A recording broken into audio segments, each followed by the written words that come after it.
Muy buenos días a cada uno de nuestros queridos televidentes que una vez más están conectados con nosotros en esta mañana. Acá en el hemisferio sur estamos viviendo altas temperaturas producto de la temporada de verano que estamos disfrutando, y ese calor también se traspasa al espíritu de calor humano y cristiano que queremos transmitir en cada programa. Los invito a que oremos para pedir la presencia de Dios. Oremos. Padre amante y misericordioso, que estás en las alturas de los cielos, santificado sea tu santo nombre. Querido Dios, en esta mañana estamos agradecidos de ti por tu cuidado, por tus bendiciones y, Padre amado, por todo lo que tú haces por cada uno de nosotros. Padre amado, en esta mañana estamos agradecidos de ti por este nuevo día que nos das, este día santo sábado, para reencontrarnos con nuestros amigos y hermanos a través de este medio. Queremos pedirte que tú bendigas a cada uno de nuestros amigos allí en el lugar donde se encuentran, que tu presencia pueda llenar su hogar. Padre amado, que tu bendición pueda llegar a cada uno de ellos. Queremos pedir tu presencia en este programa y te lo rogamos, Padre, sin mérito alguno, sino en el nombre precioso de nuestro Señor Jesús. Amén. Amén. Queremos saludar en esta hora a nuestro amigo Daniel Pereira, quien nos ve y nos escribe desde Portugal, allí específicamente desde las Islas Azores. Un abrazo para ti y tu familia. También saludamos a nuestra hermana Marta Marchán, a nuestro hermano Luciano Castillo, quien acaba de pasar por momentos angustiantes de salud. Pedimos a todos nuestros amigos que nos ayuden a orar por Luciano. Saludamos también a Chila James, quien nos ve desde Tampa, Florida, en Estados Unidos. A Sandra Kessler y Carmen Díez desde Venezuela. Una alegría recibir los saludos de todos ustedes. En esta hora queremos pedir la oración por nuestra hermana y amiga Mónica Villalobos, quien es hermana del director de este programa, Cristian Villalobos. Ella está pasando por momentos de salud muy angustiantes, y pedimos a todos ustedes y a nuestros hermanos y amigos que se unan en oración por Mónica para que el Señor haga su voluntad en su salud. Queremos contarles que nuestro templo abre los días miércoles, así es que para aquellos que vienen a Santiago los invitamos a nuestro culto de oración de los días miércoles a las 20 horas, para que no se pierda lindos momentos de oración y también de confraternización.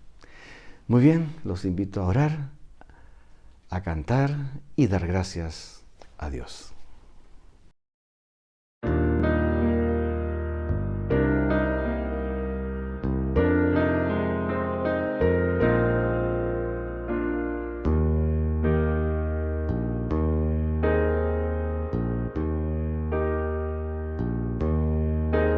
Que mi vida cada día, cada paso que dé, sea un cuadro de amor, cual Cristo fue, y que crezca en Jesús, que conozca más y más de su amor, y aumente mi fe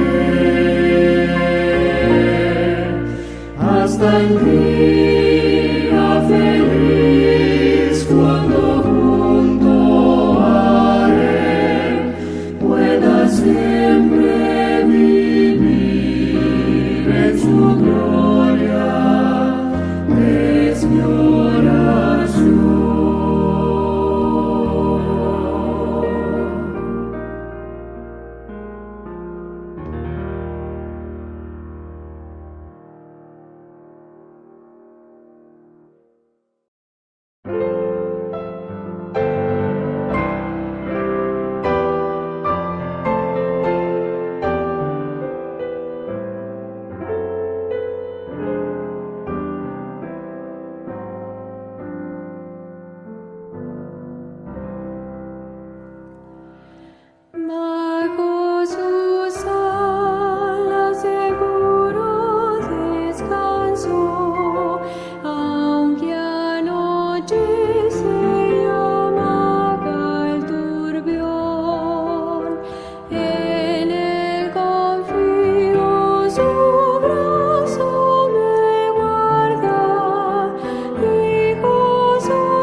refugio, tanto lo anhela este fiel corazón.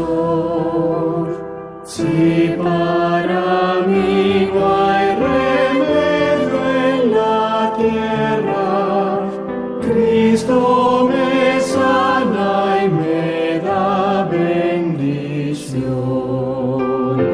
Salvo en Jesús, salvo en Jesús, ¿quién de él podrá apartarme? Bajo sus alas siempre estaré, salvo y seguro por siempre.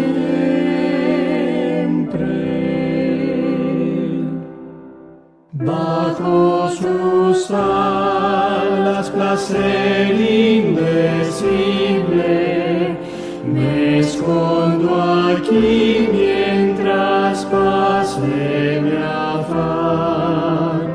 Fiel protección de mi fiero enemigo, paz y salud me proporcionará.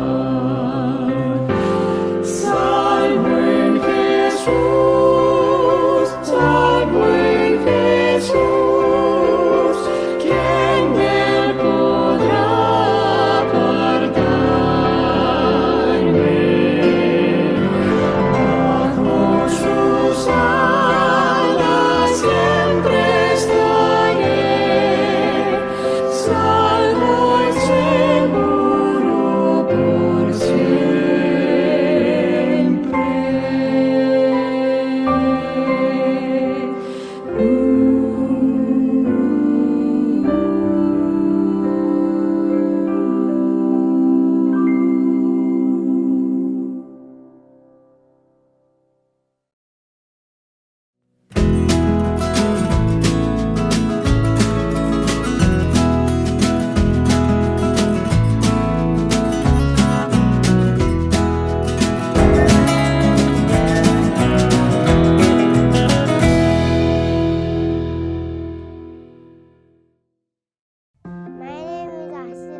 Me llamo Asisrai.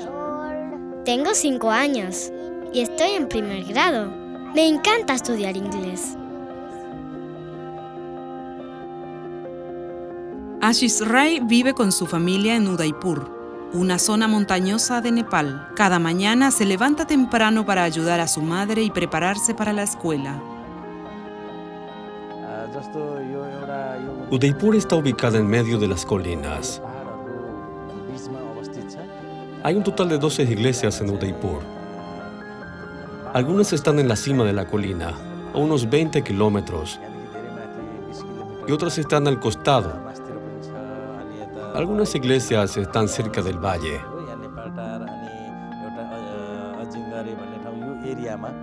Hace pocos años, la única forma para que un niño adventista tuviera educación era caminar un largo trecho hasta una escuela pública. Felizmente, los líderes de la iglesia pudieron alquilar una escuela cercana.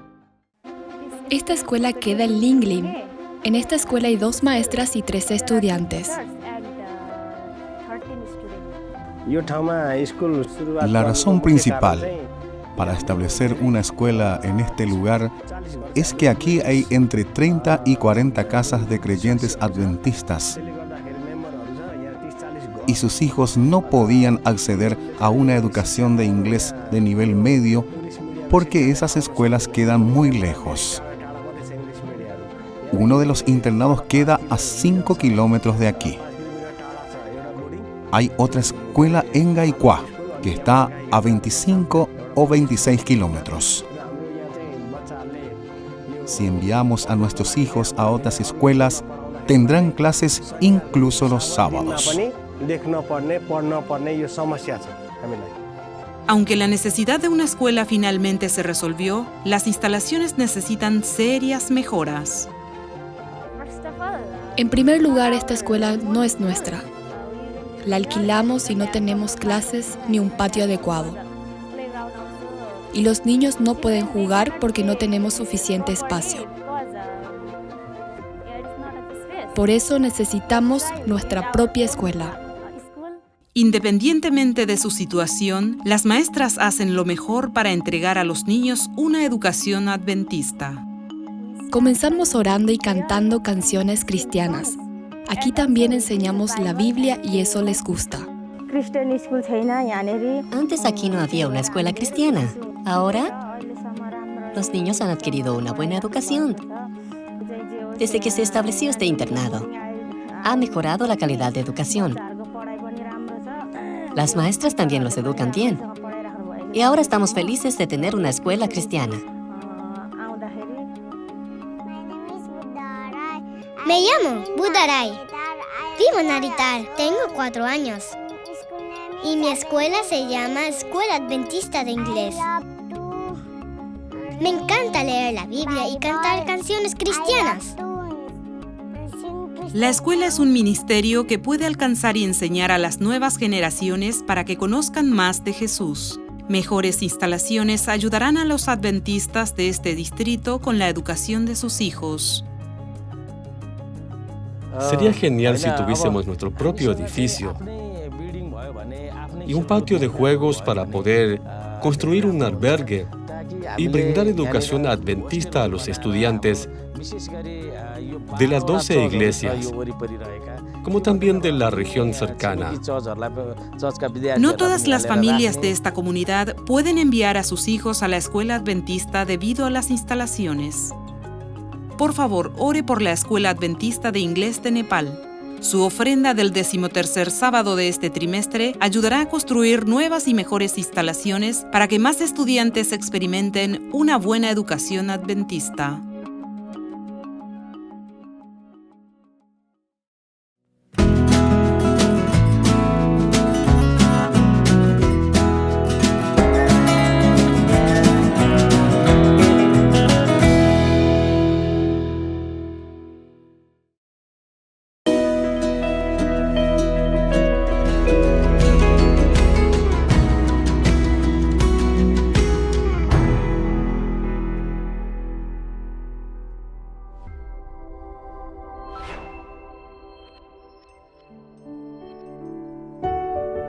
Hola, mi hermano querido, qué alegría.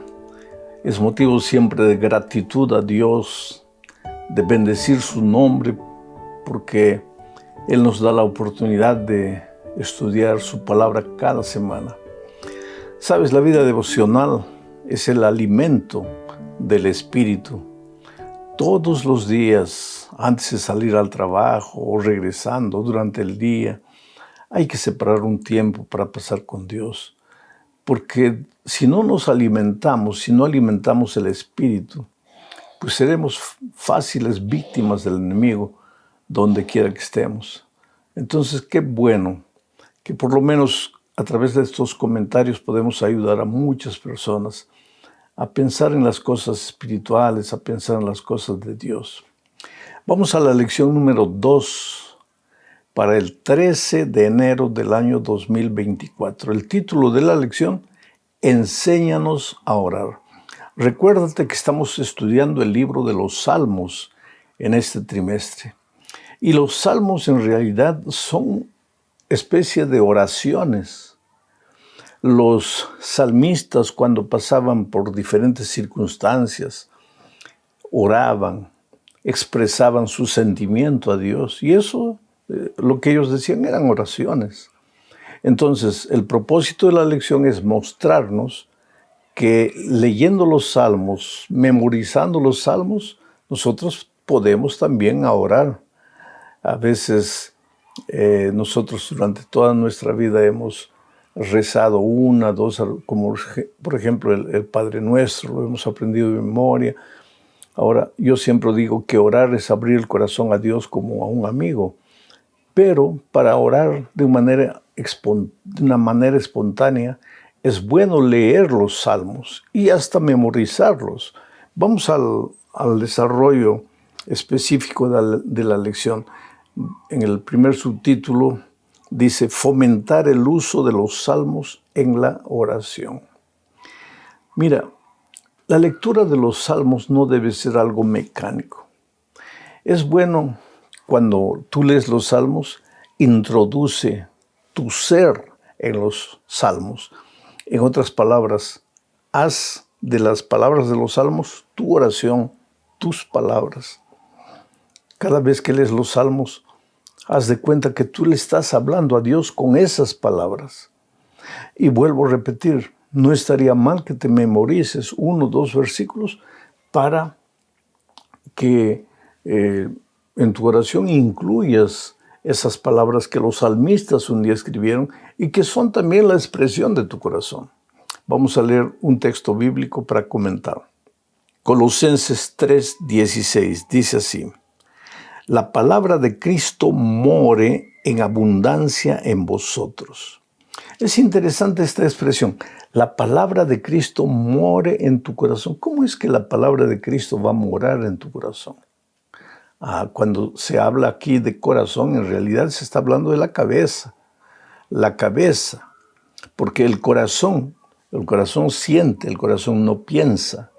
Los pensamientos, las decisiones, las determinaciones, todo se procesa aquí en la cabeza. Entonces, cuando Pablo dice, la palabra de Cristo more en tu corazón, quiere decir que la palabra del Señor Jesús debe morar, debe hacer habitación en tu cabeza, pero tus sentimientos, tus emociones deben estar comprometidas también con esa palabra.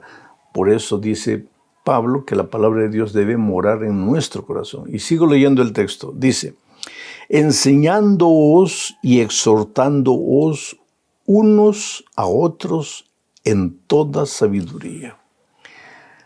¿De qué manera la palabra de Dios mora en tu corazón? No solo porque has memorizado un versículo o un salmo. Eso es bueno, querido, muy bueno. Cuando yo era niño, la iglesia tenía una costumbre. Existía lo que llamamos la devoción matutina, que no era solo un devocional para leer ahí cada día, sino que los adultos nos pedían a los más jovencitos, a los niños, a memorizar los versículos de la Biblia. Y el sábado, en el culto de la iglesia, en el culto joven, en la tarde, todos repetíamos los textos bíblicos que habíamos memorizado. Por eso yo siempre digo que la gran mayoría de los versículos que yo sé de memoria, no los he aprendido ni los he memorizado en la facultad de teología, estudiando para prepararme para ser pastor. Los he memorizado cuando era niño, y yo siempre digo que yo formaba parte de un grupo muy pequeño, tal vez 8 o 9 adultos y algunos niños, y había una ancianita que nos exigía a los niños a memorizar la Biblia. Y a veces cuando un niño no cumplía con el deber de memorizar la Biblia, le pasaba ortiga en los labios.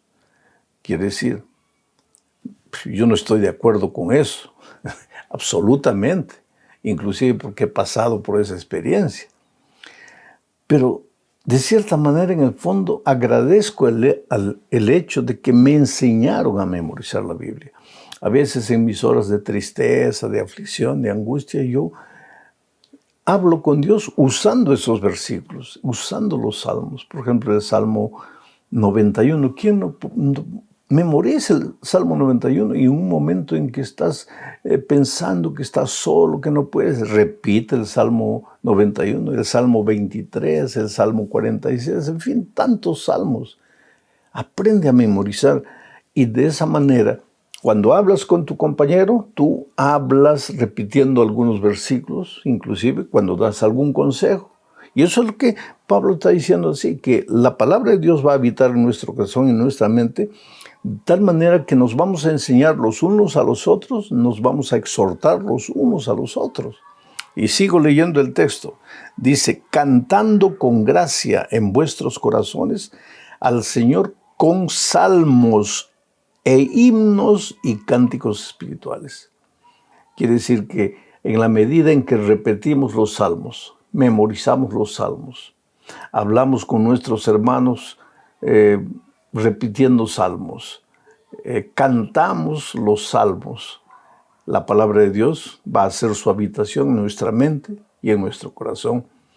Entonces, cuando estamos caminando por la calle, en lugar de estar pensando cosas que van a destruir nuestra vida espiritual, podríamos estar repitiendo salmos. Es una bonita costumbre. Vamos a la segunda parte. Confianza en tiempos difíciles. Si tú te pones a observar, vas a ver que los salmistas, ya lo dijimos eso la semana pasada, eran seres humanos como tú y como yo. Ellos también tuvieron momentos felices, de alegría, cuando la cosecha era harta o como alababan a Dios. Ahí brotaban los salmos de los labios de ellos. Y cuando estaban tristes, pues se confortaban repitiendo los salmos. ¿Por qué? Porque los salmos expresaban eso. Por ejemplo, voy a leer el Salmo 44, versículos 1 y 2, y vamos a pensar en lo que el salmista en esta ocasión y todos los que repetían este salmo, estaban queriendo decir a Dios. A veces había momentos difíciles, pruebas, y pues la intención o el primer pensamiento que subía a la mente es: ahora, si estoy haciendo todas las cosas bien, si estoy buscando a Dios todos los días, ¿por qué me vienen pruebas difíciles? Bueno, mira lo que el salmista dice aquí en el Salmo 44, 1 y 2. Dice así: Oh Dios, con nuestros oídos hemos oído, nuestros padres nos han contado la obra que hiciste en sus días en los tiempos antiguos. Tú con tu mano echaste las naciones y los plantaste a ellos, afligiste a los pueblos y los arrojaste. Ahora, tú puedes decir: pero pastor, aquí, ¿cómo están pasando por dificultades? Si están hablando de las maravillas que Dios hizo en el pasado. Claro, ellos están diciendo: Señor, hemos oído, nos han contado nuestros padres que cuando los sacaste de la tierra de Egipto, hiciste maravillas, los cuidaste en el desierto, los protegiste, cuando tenían sed les dabas agua, cuando tenían pan les dabas maná, cuando venían los enemigos tú los defendías. Pero en el fondo, ¿qué estaban queriendo decir? Ah, Señor, pero nosotros ahora, por eso voy a leer los versículos 18 y 19 del mismo Salmo 44 para que tú veas. Dice así: nuestro corazón no se ha vuelto atrás, ni se apartaron nuestros pasos de tu camino, pero tú nos quebrantaste, nos diste por presa a los chacales, nos cubriste con densa sombra. ¿No crees que este era un grito de dolor? Como diciendo: Señor, no te entiendo. Ahora, si me estuviese portando mal y el sufrimiento viene, pues uno entiende, pues estoy sufriendo las consecuencias de mi desvío, de mi descarrilamiento, de mi rebeldía. Pero, Señor, hemos escuchado a nuestros padres decir que los cuidaste y nosotros mismos hemos andado en tus caminos. Nuestro corazón se ha vuelto hacia ti y nos has desamparado, nos has arrojado a los chacales. Mira, esa expresión: nos has arrojado a los chacales. Nos cubriste de densa sombra. Evidentemente, el salmista que escribió este salmo estaba pasando un momento de mucha dificultad. Y los salmistas, y los israelitas, cada vez que pasaban por momentos difíciles, repetían este salmo de memoria. Ahora, si tú en este momento estás viviendo un momento difícil y tú tienes en tu conciencia de que haces lo mejor para servir a Dios, que tú lo amas con todo tu corazón, que tú oras, lo buscas a través del estudio de su palabra, y sin embargo estás pasando por turbulencias terribles, tú puedes repetir para Dios las palabras de este salmista y decirle: mira, Señor, yo no te entiendo. Cuando yo no conocía tu palabra, escuché tantas cosas bonitas en las predicaciones, que tú proteges a tus hijos. Bueno, yo te entregué mi corazón. Desde el día que me entregué he tratado de andar en tus caminos, de servirte. Pero ahora, mira, estoy entregado a los chacales. Mi cabeza está rodeada de sombras.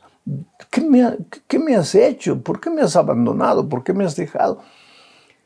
No tengas miedo de decirle a Dios lo que estás sintiendo. Y usa las palabras de los salmistas si quieres hacerlo. Vamos a la tercera parte de este estudio, bajo el subtítulo de Un salmo de desesperación. Y ese salmo es el Salmo 22. En realidad, el Salmo 22 es un salmo mesiánico. Si tú tomas las palabras del Salmo 22, vas a ver que esas palabras las dijo un día el Señor Jesucristo, especialmente en la cruz del Calvario. Voy a leer el versículo 1 del Salmo 22. Dios mío, ¿por qué me has desamparado? ¿Por qué estás lejos de mi salvación y de mi clamor? ¿Por qué estás lejos de mi salvación y de mi clamor? Mira, qué terrible grito. Este grito lo dio el Señor Jesucristo en la cruz del Calvario. Era un grito que estaba profetizado, porque en el Salmo 22, que fue escrito siglos antes de la muerte de Jesucristo en el Calvario, se estaba diciendo que el príncipe del Señor un día diría eso. Y otra cosa, cuando el salmista escribió el Salmo 22, sin duda ninguna también estaba pasando por un momento difícil. Y el Señor Jesucristo, como ser humano, llegó al punto de decir, Dios mío, ¿por qué me has desamparado? El Padre nunca lo desamparó. Solo que en la cruz del Calvario, el Señor Jesucristo cargaba el pecado de toda la humanidad, de todos los tiempos, todos los pecados. El Señor Jesucristo murió por todos los pecados de todos los hombres, de todos los tiempos. Y el pecado era como una sombra negra que impedía al Señor Jesucristo de ver que su Padre estaba a su lado. Y es por eso que Él decía, Dios mío, ¿por qué me has desamparado? Y muchas veces tú y yo también estamos pasando por dificultades tan duras, momentos tan dolorosos. Por ejemplo, cuando tu hijito pequeñito, indefenso, está muriendo en un hospital, el dolor de un padre es terrible. Y puedes imaginar el dolor del padre cuando veía a su hijo agonizando en la cruz y diciendo, Dios mío, ¿por qué me has abandonado? Entonces, nosotros como seres humanos también hay momentos en que nos sentimos solos. Claro que conocemos a Dios, claro que conocemos su palabra, claro que tenemos confianza, pero el dolor es tan duro, tan grande, que llegamos al punto de desconfiar del amor de Dios. El otro día yo encontré una persona que dice que cuando su hijo murió, él maldijo a Dios. Y durante años él vivió atormentado pensando que porque había maldecido a Dios, había cometido el pecado contra el Espíritu Santo. Oh, querido, yo creo que nadie debería maldecir a Dios, pero somos seres humanos y muchas veces en el momento del dolor, de la angustia, que una persona que no está viviendo el dolor del otro no puede entender. Entonces, por favor, cuidado con juzgar al otro. Pero esa persona se arrepintió después. ¿Hay perdón? Claro que hay perdón. El Señor Jesucristo te entiende. ¿Por qué? Porque Él también en el momento del dolor no veía a su Padre por ningún lado, aunque su Padre nunca lo había abandonado. Entonces, si en este momento tú estás pasando por un momento difícil, confía en Dios. Ahora, ¿cómo se puede vencer el dolor? En el Salmo 22, yo acabo de leer el versículo 1 que dice, Dios mío, ¿por qué me has abandonado? Pero en el versículo 22, mira lo que dice. Anunciaré tu nombre a mis hermanos, en medio de la congregación te alabaré. Quiere decir que aún en medio del dolor, tú puedes continuar hablando del amor de Dios. ¿Pero cómo? Si yo no siento que Dios está conmigo, ¿cómo voy a hablar? Habla, canta himnos, canta salmos, agradece a Dios por el dolor, aunque no sientas ganas de hacerlo. Alaba el nombre de Dios, porque esa es la receta para que el dolor vaya desapareciendo de tu corazón. Porque tu corazón está lleno de dolor, pero cuando tú das lugar en tu corazón a la alabanza, mientras la alabanza entra, el dolor sale, el dolor se escapa. Aprende a alabar a Dios, aprende a hablar a los otros del amor de Dios, aunque tú estés viviendo un momento muy difícil. Esa es una buena receta. Vamos a la cuarta parte, hablando de la desesperación que podemos estar pasando y cómo podemos llegar con el amor de Jesucristo a la esperanza. Mira, te digo una cosa, la repetición constante de tu confianza en Dios finalmente ahuyenta la aflicción. La repetición constante de tu confianza en Dios finalmente ahuyenta la aflicción. Entonces, cuando venga el dolor y la aflicción, di, Señor, yo confío en ti. No entiendo lo que pasa, pero yo confío en ti. Estoy sufriendo terriblemente, pero yo confío en ti. Porque la repetición constante de tu confianza en Dios ahuyenta finalmente la aflicción. Vamos a leer el Salmo 13, versículos 1 al 6, y voy a ir comentando cada versículo para que tú entiendas cómo la repetición constante de tu confianza en Dios ahuyenta finalmente la aflicción. Leamos. ¿Hasta cuándo, Jehová, me olvidarás para siempre? Ahí está el dolor, ¿no? ¿Hasta cuándo, Jehová? ¿Me olvidarás para siempre? ¿Hasta cuándo esconderás tu rostro de mí? Mira, la segunda vez que él pregunta, ¿hasta cuándo, Señor? Ahora, el versículo 2, la tercera vez, ¿hasta cuándo pondré consejos en mi alma con tristeza en mi corazón cada día? Y nuevamente se repite por cuarta vez la pregunta, ¿hasta cuándo será enaltecido mi enemigo sobre mí? Es que el salmista no aguanta más el dolor. ¿Hasta cuándo, Señor? ¿Hasta cuándo? ¿Hasta cuándo? ¿Hasta cuándo me vas a hacer vivir lo que estoy viviendo? ¿Hasta cuándo tengo que estar sufriendo? ¿Hasta cuándo voy a estar desempleado? ¿Hasta cuándo no voy a pagar mis deudas? ¿Hasta cuándo mi esposo va a estar en la cama sin poder recuperarse?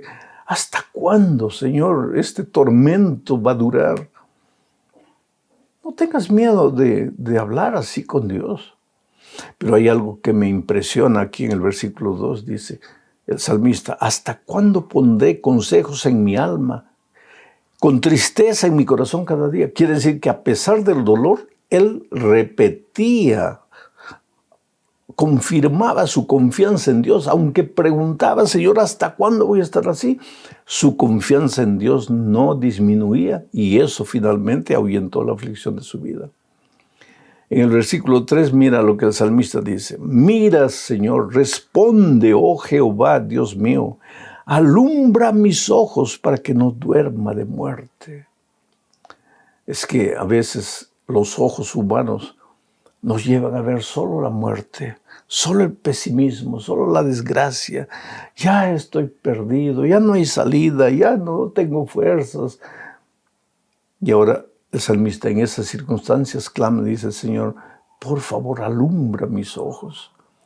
Abre mis ojos, dame la capacidad de ver que aunque yo con mis ojos físicos no te puedo ver, tú estás a mi lado. ¿Hasta cuándo, Señor, voy a pasar por este momento difícil? En el versículo 4 dice, para que no diga mi enemigo, lo vencí. Mis enemigos se alegrarían si yo resbalara. Claro, el diablo y tus enemigos, la gente incrédula, tus vecinos que se burlan de ti a veces.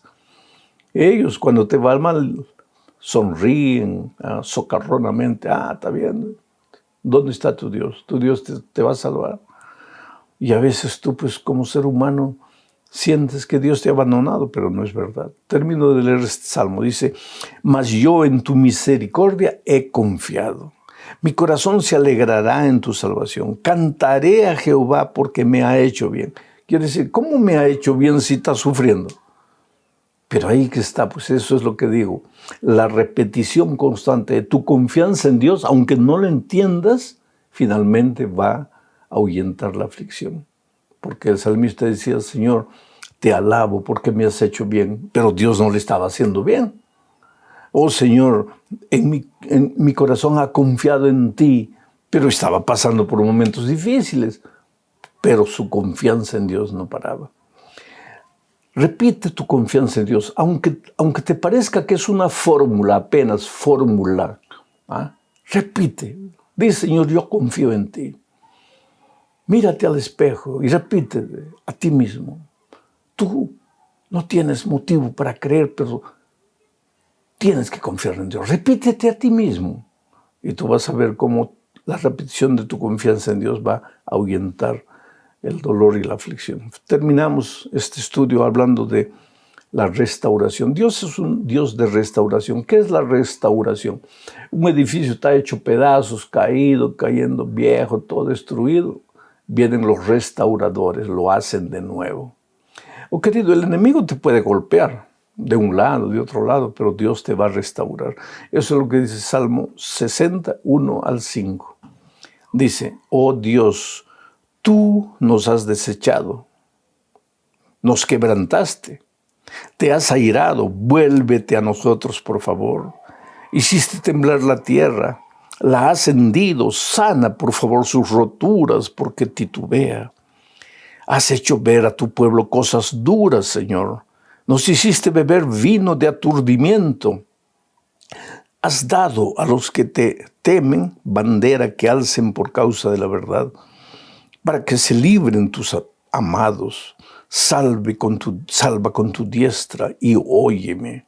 Tú te das cuenta, como en medio del dolor, el salmista dice, Señor, que no se rían mis enemigos. Señor, acepto el dolor que ha llegado a mi vida. Señor, la tierra está quebrada, pero Señor, yo estoy clamando a ti. Mi confianza está depositada en mí. Y si tú lees la vida del salmista, la vida posterior, vas a ver que ese Dios maravilloso que permitió que su hijo pasase por el valle del dolor, finalmente llega y lo restaura, lo va reconstruyendo poco a poco. En esta vida muchas veces, querido, el dolor nos va como que destruir, pero Dios es el restaurador. Esto que te estoy diciendo no es solamente palabra bonita, no es porque está escrito en la lección, no. ¿Tú crees que a mí toda mi vida las cosas me han salido como yo quería? ¿Cuántas veces he derramado lágrimas? Yo tengo hijos, he tenido dificultades con mis hijos. Soy un ser humano como cualquiera. Ha habido momentos en que yo no veía luz, pero la mano de Dios nunca me abandonó. Y por eso esto que te estoy diciendo no es palabra de predicador. Es lo que Dios ha hecho en mi vida. Tú sabes que yo estuve a la orilla de la muerte. Entonces yo sé lo que te estoy diciendo. Dios me ha restaurado. Deposita tu confianza en Dios, querido. Este dolor que estás pasando va a pasar. Tal vez estás triste. Qué manera triste de empezar el año, ¿no es cierto? Con alguien enfermo en tu casa, sin dinero, sin empleo, sin perspectivas futuras. No desanimes, querido. Dios es tu restaurador. Este año, tú vas a ver cuando llegue diciembre, las cosas serán completamente diferentes. Un abrazo. Felicidades.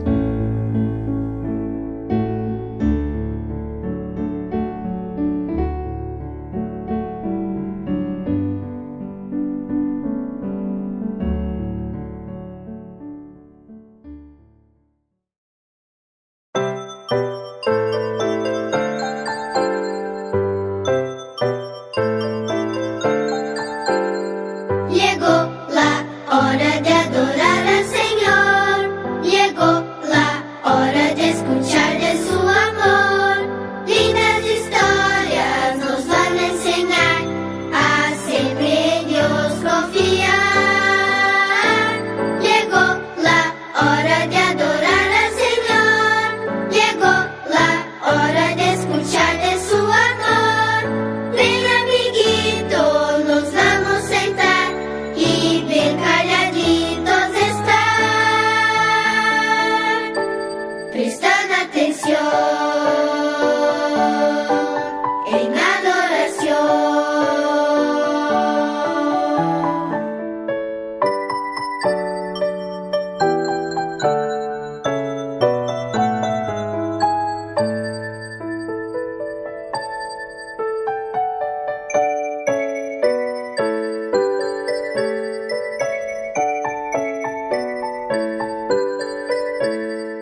niños, nuevamente estamos aquí reunidos.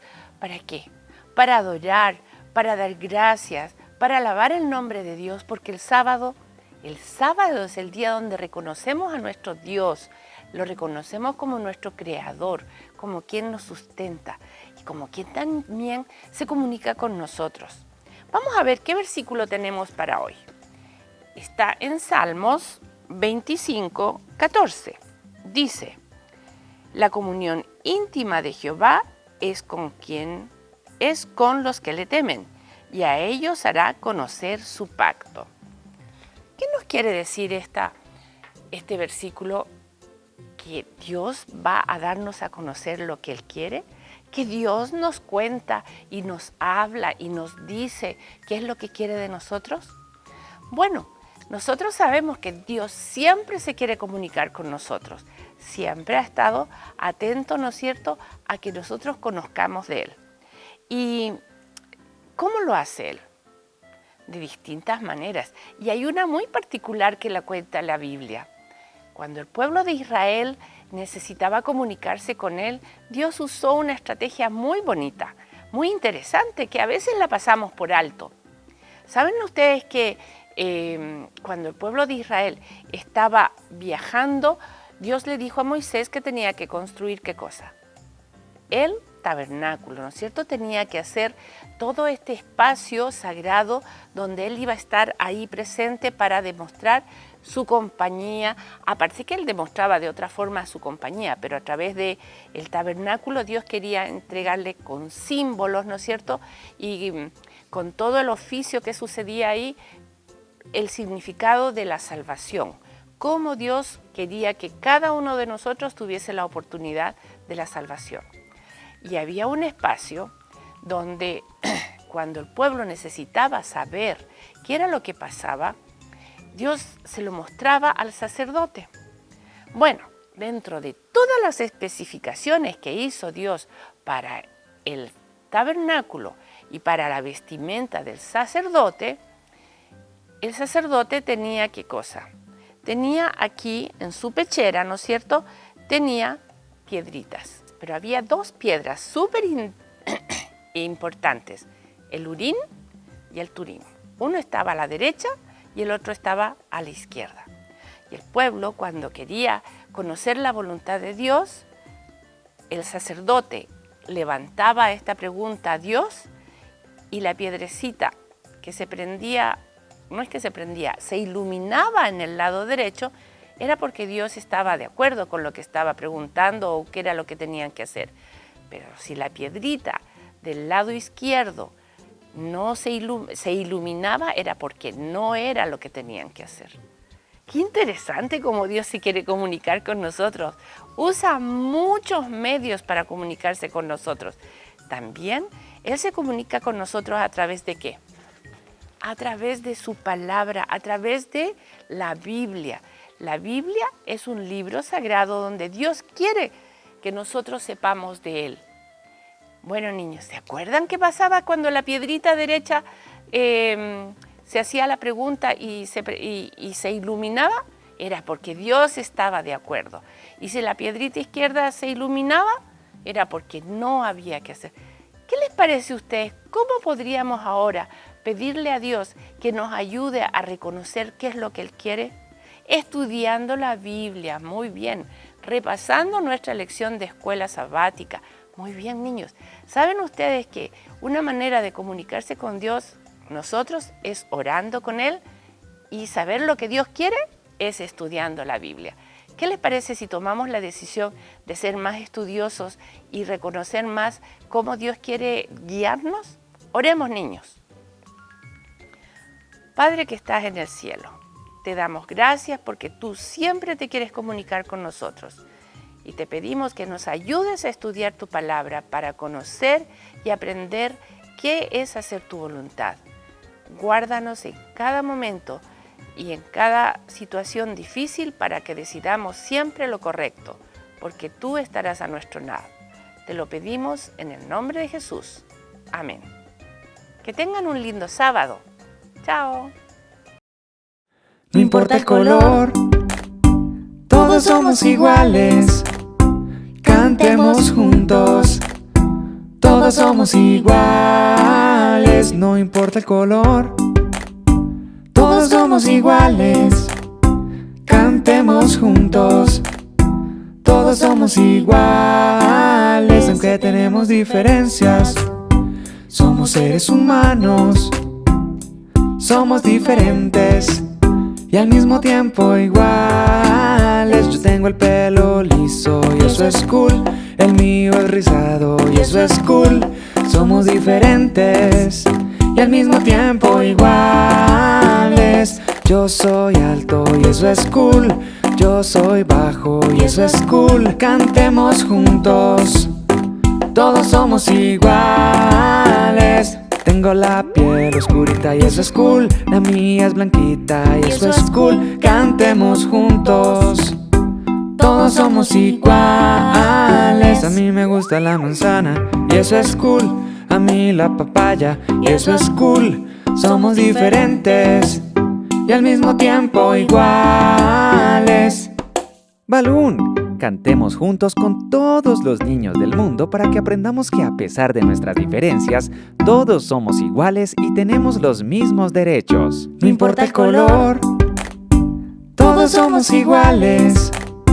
Cantemos juntos. Todos somos iguales, no importa el color. Todos somos iguales. Cantemos juntos. Todos somos iguales, aunque tenemos diferencias. Somos seres humanos, somos diferentes y al mismo tiempo iguales. Yo tengo el pelo liso y eso es cool. El mío es rizado y eso es cool. Somos diferentes y al mismo tiempo iguales. Yo soy alto y eso es cool. Yo soy bajo y eso es cool. Cantemos juntos. Todos somos iguales. Tengo la piel oscurita y eso es cool. La mía es blanquita y eso es cool. Cantemos juntos. Todos somos iguales. A mí me gusta la manzana y eso es cool. A mí la papaya y eso es cool. Somos diferentes y al mismo tiempo iguales.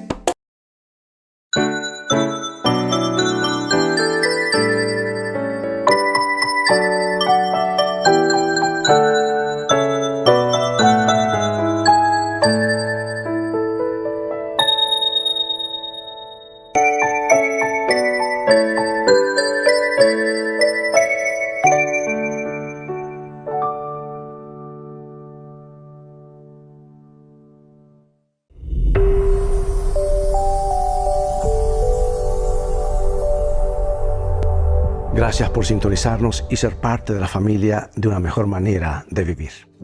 Leo de la palabra de Dios lo que dijo Jesús: y seréis aborrecidos todos por causa de mi nombre, mas el que perseverare hasta el fin, éste será salvo. Aquel día 12 de enero se reunieron en Fort Benton, Montana, Estados Unidos, más de 200 personas para conmemorar el 50º aniversario de la muerte de Shep, un perro ovejero que se mantuvo 5 años y medio en la estación local del tren esperando el regreso de su dueño. La vigilia de Shep empezó en agosto de 1936, cuando vio cómo metían el féretro de su dueño en un tren para enterrarlo en un cementerio distante. Desde ese día hasta su muerte, Shep se encontraba con el tren que llegaba 4 veces al día a dejar pasajeros en esa estación. Personas amables se encargaban de dar comida al perro. La vigilia terminó el 12 de enero de 1942, cuando el fiel perro resbaló y se cayó bajo las ruedas de un tren que llegaba. El señor Steve McSweeney, de 63 años, asistió a la conmemoración. Él contó que cuando era niño observaba al perro. También dijo que el perro nunca se acercaba a un tren a menos que fuera de la misma clase de tren que había llevado a su dueño. En estos días, semejante fidelidad parece mucho más común entre los miembros de las especies caninas que entre los seres humanos, ¿verdad? Y esta falta de constancia, de fidelidad hacia la persona, así como a los principios, no está mejorando con el paso del tiempo. Más bien está empeorando y seguirá así a medida que se acerque la venida de Cristo. Porque como preguntó el mismo Señor, cuando el Hijo del Hombre venga, ¿hallará fe en la tierra? La respuesta a esta pregunta retórica es negativa por lo general, pero este cuadro sombrío tiene su lado brillante. Veamos estas palabras de ánimo de este libro maravilloso que te recomiendo, Profetas y Reyes, que dice así: entre los habitantes de la tierra hay dispersos en todo país quienes no han doblado la rodilla ante Baal. Como las estrellas del cielo, que solo se ven de noche, estos fieles brillarán cuando las tinieblas cubran la tierra y densa oscuridad los pueblos. Cuanto más oscura sea la noche, mayor será el resplandor con que brillan. Dios te bendiga y recuerda, vamos en un viaje y las cosas van a terminar bien si tienes a los principios de la Biblia como tu GPS y a Jesús como tu guía, porque esa es siempre una mejor manera de vivir.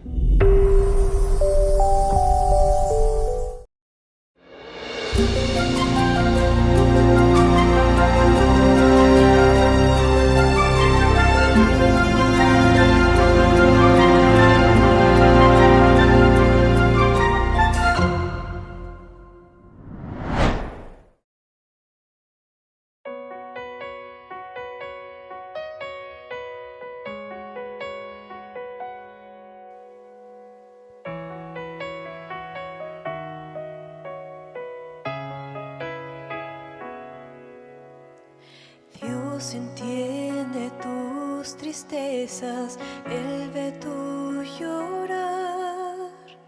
Él te consuela y dice, contigo voy a estar. Como buen pastor nos guía, nos da su protección. Paz perfecta da tu alma, amante Salvador. Él me sostendrá,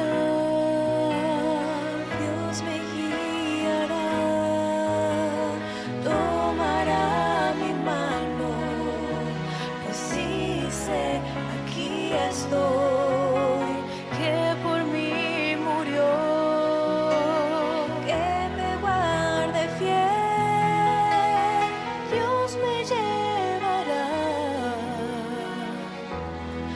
hasta la eternidad.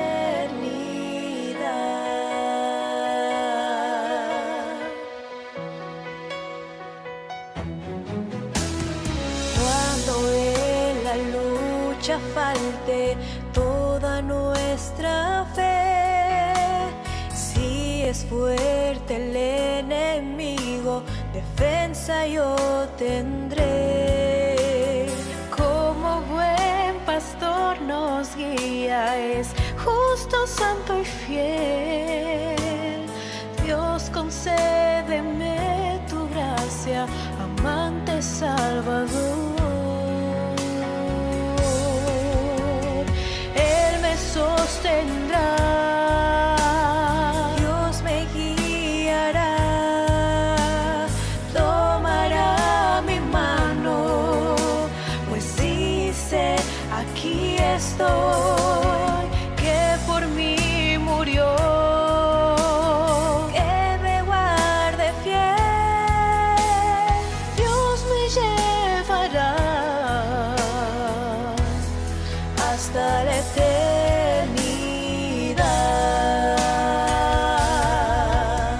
En horas de angustia, contigo Dios está. No tengo dudas ni temores, refugio en aflicción. Él me sostendrá, Dios me guiará, tomará mi mano, pues dice, aquí estoy, que por mí murió, que me guarde fiel, Dios me llevará hasta la eternidad.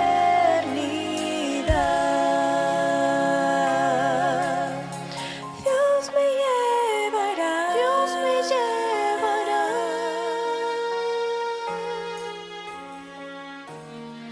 hasta la eternidad.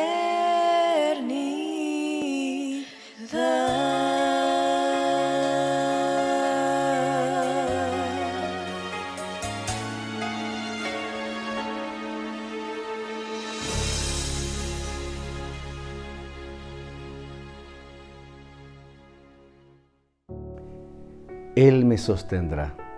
Así es, el Señor nos sostiene siempre, especialmente cuando estamos por el valle oscuro, cuando estamos en angustia, en enfermedad.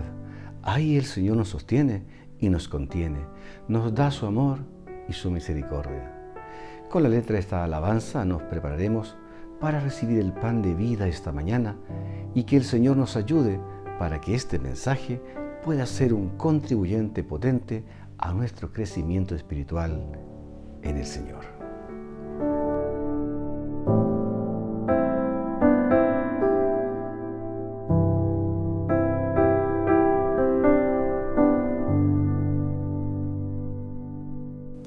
Un buen día para ti, querido hermano, que el Señor te bendiga, amigos presentes que están visualizando esta predicación en este día.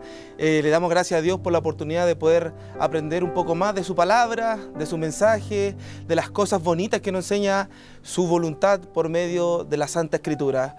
Querido hermano, yo quiero comentarte una cosa bastante especial a ti, que por lo menos a mí me llama harto la atención, por lo menos está muy ligada a la juventud. Hoy los jóvenes tienen una tendencia, y el mundo tiene una tendencia, a absorber a los jóvenes, a poder destituirlos de la creencia de que hay un Dios poderoso, de que hay un Dios de milagros, de que hay un Dios fuerte, de que hay un Dios que todo lo puede, como nosotros hoy tenemos por base y por creencia. Y el mundo, por medio del trabajo que ha hecho Satanás, ha absorbido el pensamiento de los jóvenes por medio de todas las cosas que hayan de suceder, por medio de incidentes, por medio de la tecnología, catástrofe y todas las cosas, para que hoy los jóvenes no crean. Me tocó en un caso, trabajé en la pastoral universitaria en la Universidad Adventista de Chile, y se me acercan dos jóvenes, y estos dos chicos me dicen, ¿saben? Capellán me dice, estoy triste, estoy desmotivado por todas las cosas que están sucediendo, por todas las cosas que están pasando, una serie de cosas que pasaron en Chillán también, entonces estoy desanimado, yo ya no sé qué creer, yo estaba empezando a creer en Dios, estaba empezando a estudiar la Biblia, pero ya con todo esto, ¿qué me queda? Y mi respuesta fue hacia ellos, yo le dije, sí, la verdad que tienes toda la razón, no te lo voy a negar, tienes toda la razón. La verdad que tienes toda la razón, que estas cosas sí desaniman, que estas cosas sí afectan, que estas cosas sí nos desmotivan, pero hay algo importante, son razones, pero que estas razones no sean motivos para nuestra vida. Nosotros somos como el ejemplo típico que usamos para esta circunstancia, como el ejemplo del vecino. Nosotros tenemos un vecino que es muy buena persona, siempre hace cosas buenas, pero cuando comete solamente un error, ¿de qué nos acordamos siempre? Del error, de lo malo que hizo y nos recordamos. Hoy en este mundo, cuando suceden cosas malas, cuando suceden cosas terribles, ¿de qué nos acordamos? De las cosas malas. Se nos está olvidando de que estamos en un mundo en que Dios sigue haciendo milagros. Estamos en un mundo en que Dios sigue actuando, estamos en un mundo donde Dios todavía sigue sanando, donde hay familias restauradas, donde hay enfermedades sanadas, donde hay salud mental, donde hay matrimonios reconstruidos por el amor de Dios. Dios sigue obrando en este mundo. ¿Y qué nos pasa a nosotros? Siempre nos recordamos lo malo y siempre tenemos la tendencia a ser pesimistas. En la Biblia hay un personaje que también en algún momento pudo haber visto todo pésimo, todo mal, y todo socialmente también quizás decaído. Vamos a ir al capítulo 9 de Juan y nos vamos a encontrar una historia bastante especial. Capítulo 9 de Juan. Vamos a leer de versículo 1 en adelante esta enseñanza para nosotros. Y dice así, y al pasar Jesús vio un ciego de nacimiento y le preguntaron sus discípulos diciendo, Rabí, ¿quién pecó? ¿Esto o sus padres para que haya nacido ciego? Estos dos versículos son fundamentales para que nosotros comprendamos hoy lo siguiente. Primero, viene saliendo Jesús de una discusión que hubo en los capítulos 8, 7 y sucesivamente hacia atrás con los fariseos. ¿Por qué? ¿Por qué Jesús estaba aquí en esta discusión? Porque creían que Jesús, este hombre que estaba obrando milagros, no era el Hijo de Dios, que era alguien que viene a hablar falacias, que viene a hablar cosas que no correspondían. Entonces Jesús aquí viene a declarar frente a frente, fuera del templo, a estas personas que renegaban contra él con un milagro. Entonces pasa Jesús, viene saliendo Dice que los discípulos vieron juntamente con Jesús a un ciego de nacimiento. Y la respuesta que dieron, la aclaración que dieron los discípulos frente a esta reacción fue: Rabí, ¿quién pecó? ¿Estos sus padres para que haya nacido ciego? Entonces, primero, los discípulos a Jesús no le dicen Maestro, Señor, Jesús. Al contrario, le dicen Rabí. Y recordemos que venían saliendo del templo, donde estaban también muchos rabí, muchos estudiosos. O sea, para este ciego, este rabí podría haber sido como cualquier rabí que él conocía. Pero este rabí responde en el versículo 3 lo siguiente: no es que pecó este ni sus padres, sino es para que las obras de Dios se manifiesten en él. Entonces Jesús le rompe todo paradigma de pensamiento a los fariseos y a los discípulos también, que estaban siendo influenciados por este pensamiento de que el pecado no era por culpa de él ni de sus padres, sino es para que las obras de Dios se manifiesten en él. Hoy yo quiero que también, juntamente con estos textos, vamos a hacer aquí un breve stop, dos textos claves para poder entender esta situación. Primero, Romanos 8:28, dice así: y sabemos que los que aman a Dios, todas las cosas les ayudan para bien. Esto es a lo que conforme a su propósito son llamados. Segundo texto, Hebreos 11:1, dice así: la fe es la certeza de lo que se espera y la convicción de lo que no se ve. Ciertamente en algún momento le pregunté a unos hermanos de iglesia, les dije: hermanos, ¿ustedes ven a Dios? Y los hermanos, amén, levantaron sus manos diciendo amén, yo veo a Dios. Y mi pregunta fue hacia ellos: ¿cómo es Dios? ¿Cómo es? ¿Cómo es su cara? ¿Cómo es su rostro? Y una hermana abuelita se pone en pie y dice: no lo vemos, pero sí lo sentimos.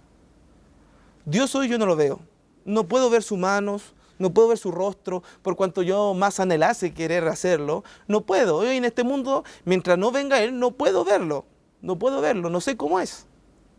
Este ciego se encuentra con un Jesús que no lo ve, que no sabe cómo es físicamente, que lo desconoce. Quizás por la voz en algún momento, quizás por los murmullos podría haber escuchado el nombre de Jesús, pero era para él en este momento alguien desconocido.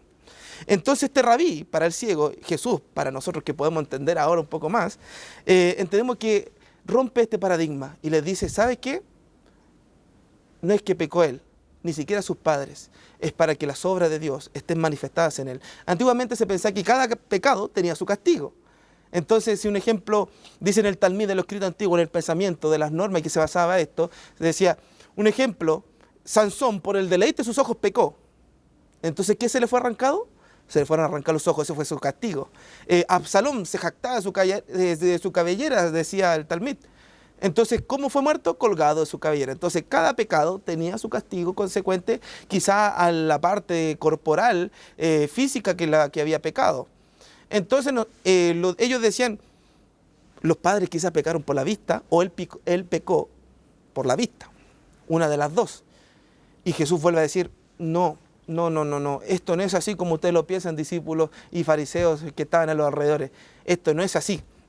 Versículo número 4, dice que es necesario hacer las obras de aquel que lo envió. Entre tanto dura el día, la noche viene cuando nadie puede trabajar. Jesús, en otras palabras, dice algo importante. Dice: ocúpense de buscarle el sentido a su ceguera, ocúpenle de buscar el sentido al pecado que ustedes están buscando, pero mientras ustedes le buscan la razón, el motivo, en el origen de todo esto, yo, Jesús, me ocupo de sanar y de salvar.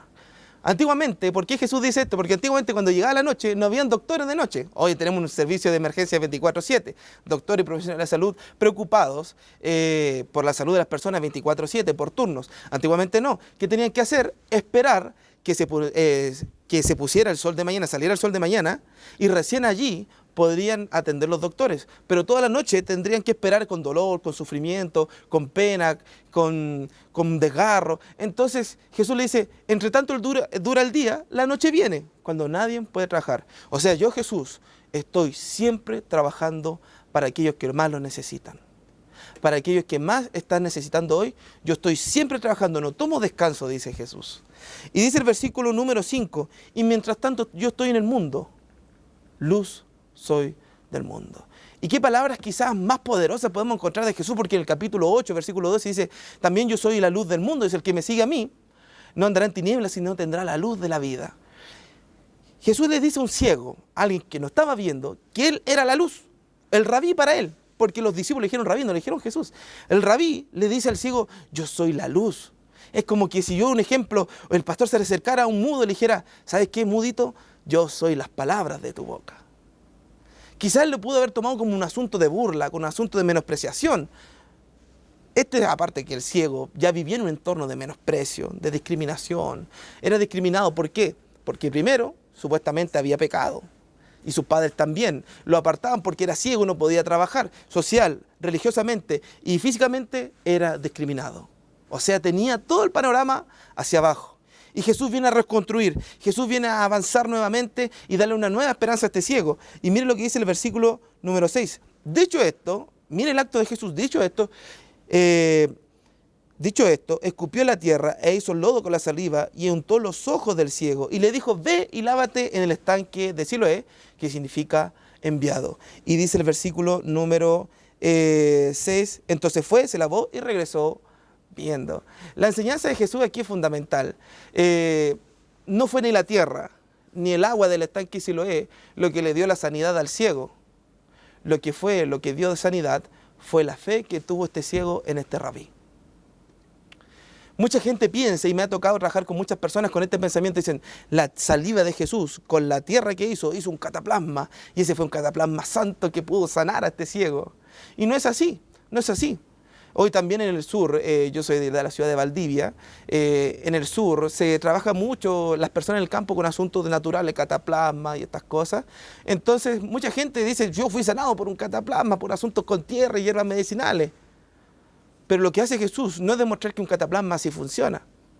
Lo que hace Jesús es demostrar que la fe pudo producir algo en la vida de él. Entonces dice muchos historiadores que el transcurso que tuvo que caminar el ciego fue de 10 kilómetros.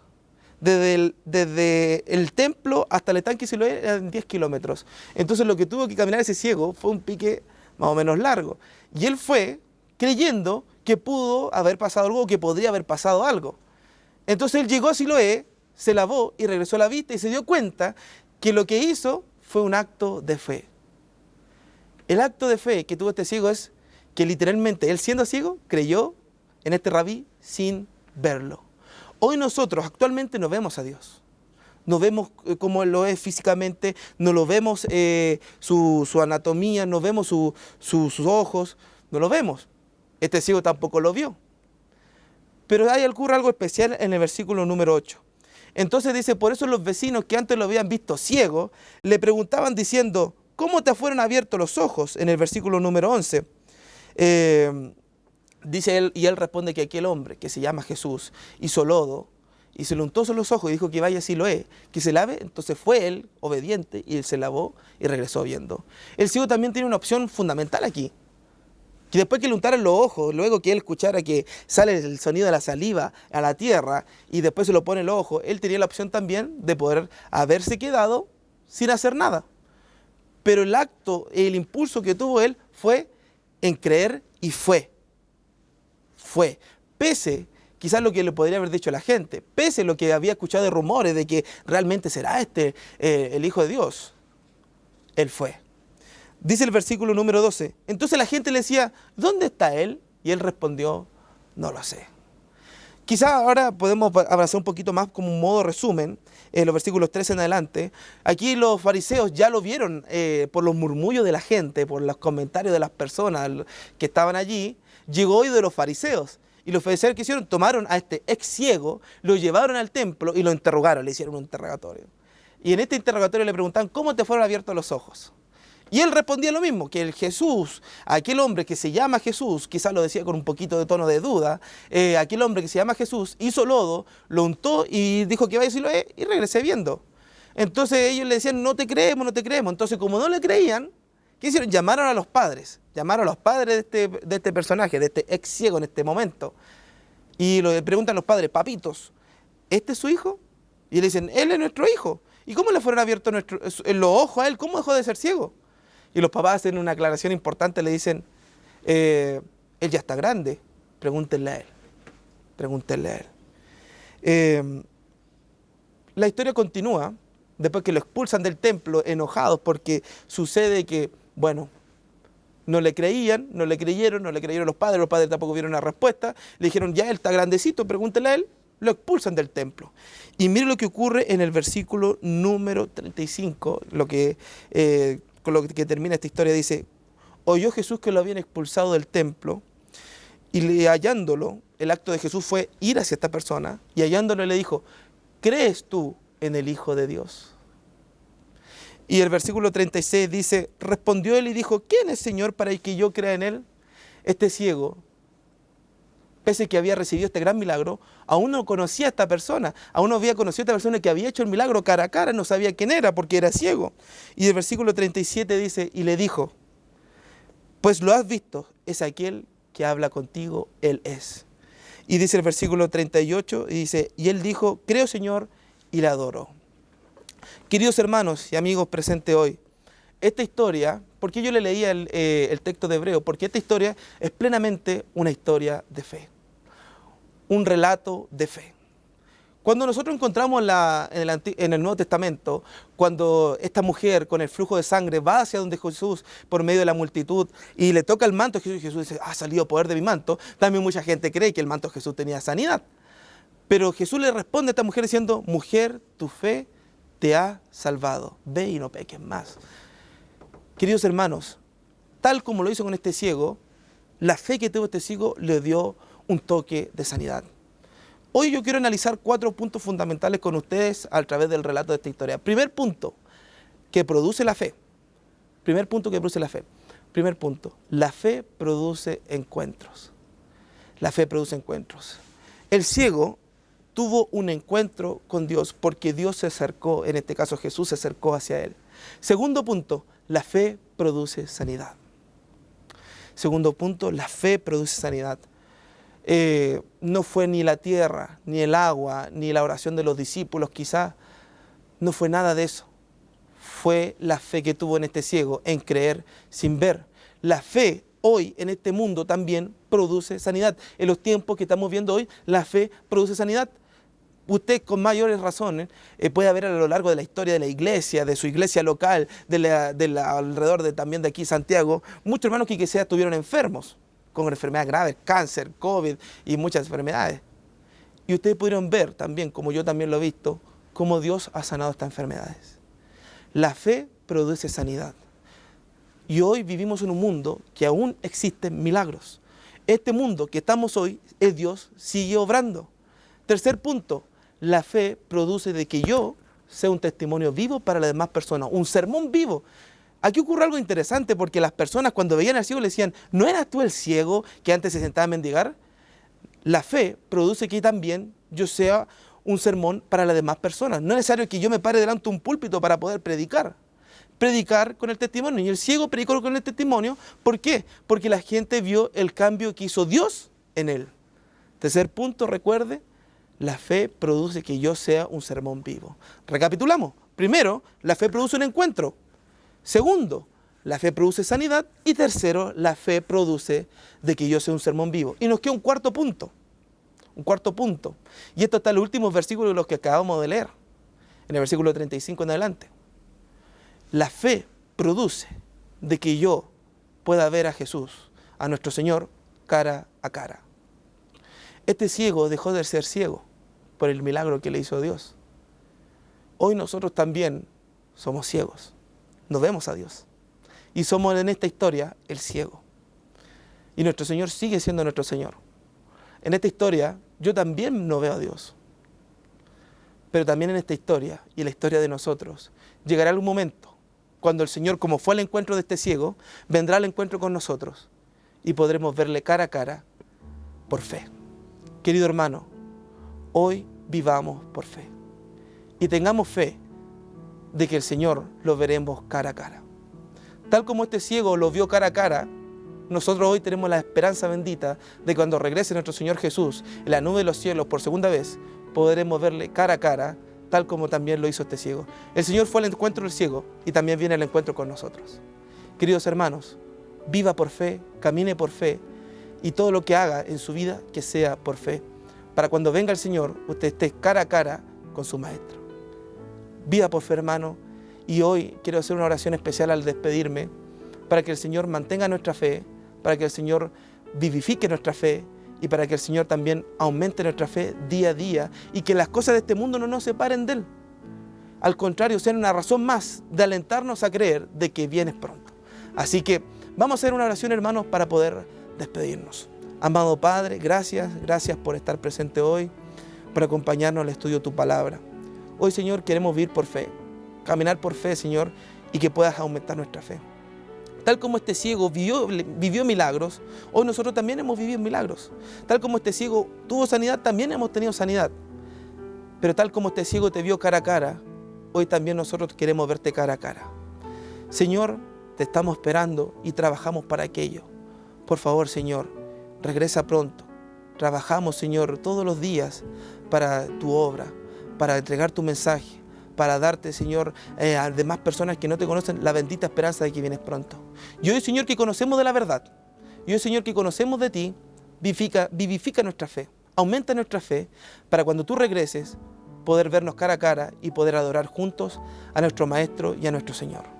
Te amamos, Padre, y te dejamos todas nuestras luchas, nuestras cargas en tus dulces manos de amor. Bendícenos en el nombre de Jesús. Amén. Hermoso y bendecido mensaje el de hoy. Estamos agradecidos por el Señor porque cada sábado pone el mensaje apropiado para nuestras vidas. Que estos mensajes puedan grabarse en nuestras mentes y corazones para que nos ayuden en la preparación personal de cada día. Solo nos queda invitarlos para el culto joven de hoy a las 19 horas en nuestro templo. Que el Señor les bendiga y les guarde. Y nos volvemos a encontrar el próximo sábado a las 10 de la mañana en punto, cuando estemos dando inicio a un nuevo culto de adoración. Jehová te bendiga y te guarde. Jehová haga resplandecer su rostro sobre ti y tenga de ti misericordia. Jehová alce sobre ti su rostro y ponga en ti paz.